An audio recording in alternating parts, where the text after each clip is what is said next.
Buckle up folks, because this story is about to take some wacky turns. So we've got this chef named Zhang Banghuan, youngest dude to ever cook in the Blue House, by the way, who's serving up some fancy dishes to an ambassador. But oh snap, there's a nasty old fishhook hidden in the food. Talk about an unhappy customer.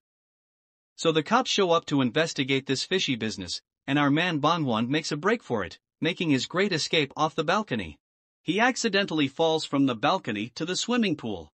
But hey, no time for freaking out when there's a lovely lady nearby to ogle it on the way down. He couldn't help but flash her a smile. Then splash down he smacked into the pool so hard I bet his ancestors felt it. Now here's where things get real weird. Some gal in a hanbok kisses our unconscious chef in the water, and boom, they Freaky Friday swap bodies. Somehow this caused them to switch bodies, because apparently that's just what happens when people smooch in public pools. Banghuan wakes up and is convinced he either hit his head real hard, or has been punked hardcore and forcibly turned into a woman against his will. Well, the hysteria train has left the station for Banghuan. He cycles through panic, denial, and finally a sniffling acceptance of his new girly identity as Queen Kim Soyoung.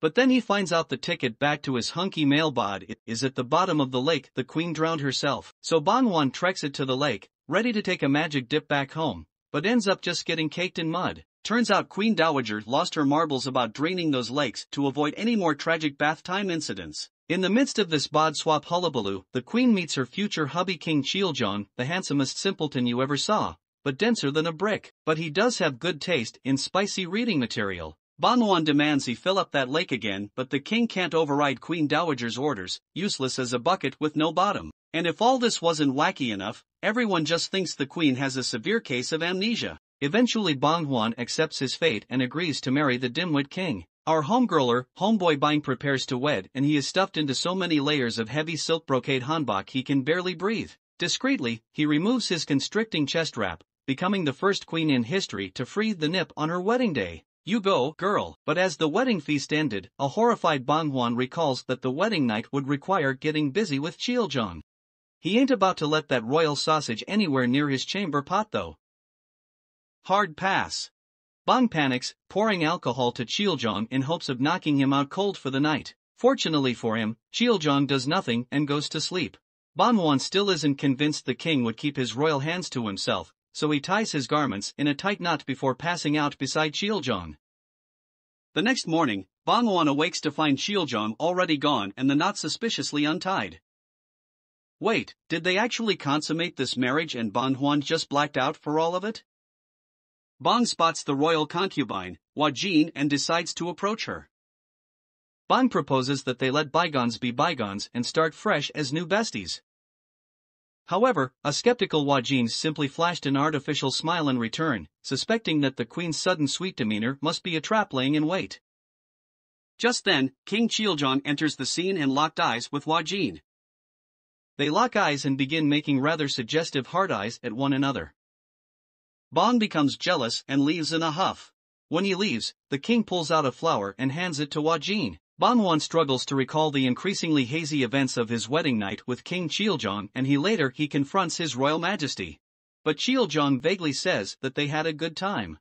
Armed with a map, Banghuan escapes the palace at night and goes to Kizaeng House to lift his spirits. Once inside, Banghuan enthusiastically tosses endless sacks of coins at awestruck dancing girls. Alas, nature soon calls and Banghuan stumbles tipsily into the men's privy only to look down and shriek as he recalls that he no longer has his little dragon. Staggering back towards the palace, disaster strikes as Banghuan gets attacked by a mysterious man who turns out to be none other than His Majesty King himself. Luckily, a dashing hero arrives to protect Bang and engages to an epic sword fight with the king.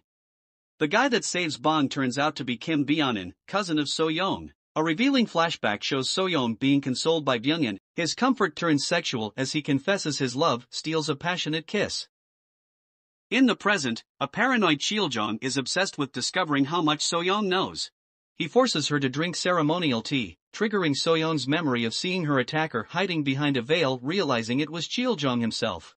The Yanong Kim clan accused Jo Wajin of pushing Queen Kim Soyoung to the lake. Just as she's about to be beheaded, a confident Banghuan interrupts, admitting he tried to commit suicide. When the Grand Queen presses Banghuan for an explanation, a panicked Banghuan fakes a dramatic faint instead.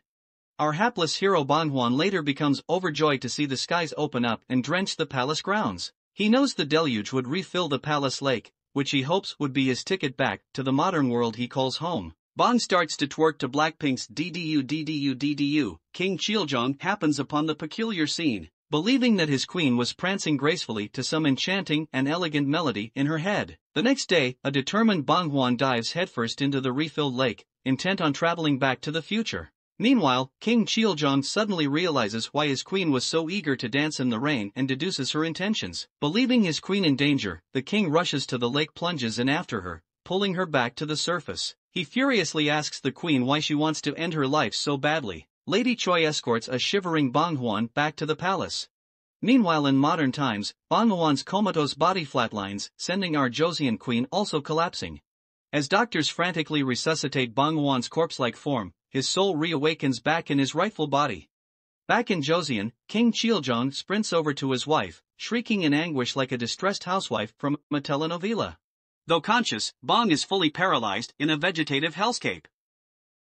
Likewise, the royal physician confirmed the queen cannot be roused from her comatose state, though Cheoljong begs him to keep trying. Bang Huan finally wakes up in the queen's body. It turns out, after the queen fell into a vegetative state, she was taken back home. Her father rushes in. A dozen of doctors wait outside to treat the queen. But Bang realizes Queen Soyoung's memories are bleeding into his mind like a backed-up toilet. Speaking of toilets, Hua Jin is once again seething with jealousy, learning that King Cheoljong had gone to visit the queen first upon her awakening. In an effort to consolidate power and suppress Soyoung's emerging memories, Bang Huan blocks his nose, convinced his sense of smell is responsible. He asks his lady-in-waiting methods to gain influence, and he is told producing an heir is the most effective way. Just then, Cheoljong appears holding a vibrant bouquet. As Cheoljong appears with a dazzling bouquet, more of Queen Soyoung's memories comes flooding back into Bang Huan's mind. As he accepted the flowers, Bang Huan begins comically slapping himself, yelling at Soyoung to get out of this body, girl. He soon surrenders and accompanies Cheoljong and Dad back inside the house. Cheoljong spirals at the sight of the well, breathing heavily as flashbacks reveals his childhood trauma being trapped down there. Meanwhile, Hua Jin and Bang Huan erupt into a bitchy argument about Hua Jin's past deed, culminating in Bang Huan urging her to tell the truth. Sister. Feeling threatened, she storms out. Hua Jin begs Cheoljong to return to the palace, but he refuses, staring pensively at the well, claiming there's something he needs to do. That night, Cheoljong snoops for secret documents that could expose corrupt officials in the court, while the assassin returns for a stealth attack. Our dynamic duo wound up in a fight, trading blows while struggling to keep quiet. Bang Huan spots their silhouette and assumes they are getting groovy. That is, until a knife slices through the rice paper door. He bursts wielding a pot, hoping to bunk the threat, but instead KOing Cheoljong. The assassin flees like a bat out of hell. Sensing soldiers approaching, a woozy Cheoljong pulls Bang Huan into a dramatic dip kiss just as Byung-in enters. Our duo makes out while trashing the bedroom. We finally learn via flashbacks that as a child, Cheoljong was once trapped in the well until a young Soyoung rescued him, fled the scene. This allowed Hua Jin to take credit for the rescue instead.